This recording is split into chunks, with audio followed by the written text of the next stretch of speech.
Welcome back. As part of the year-long Kentucky and South Africa initiative, UK will have some very special guests this week and a lot of special events in honor of their anti-apartheid activism. We're pleased to welcome Mark Hornblue, the Dean of UK's College of Arts and Sciences, to tell us more about this important week. Thank you so much for being with us. Oh, my pleasure.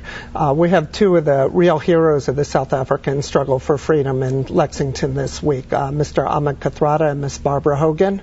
Mr. Kathrada was in prison with Nelson Mandela for almost 30 years and served as his parliamentary counselor when he was elected.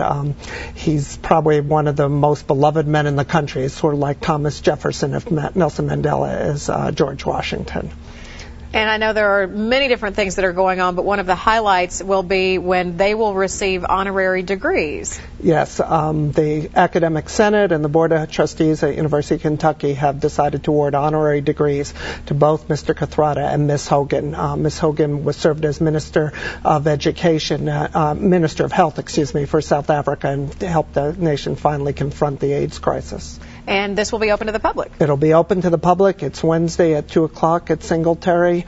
We're also opening an exhibit on Mr. Kathrada's life that'll travel around the country, and the first time Americans will be able to see it is here in Lexington, and that's on campus for the next 6 weeks. And you see the dates there. That's open from 8:30 to 4:30 p.m. I know you were there's some special appointments, so if you're interested in learning more about that exhibit and availability to visit that, you can also visit the website listed there at the bottom of your screen. And a special performance as well this week. Yes, there's a World Theater Festival in Singletary this weekend, and there's a South African performance as well as several others, and one can check that out.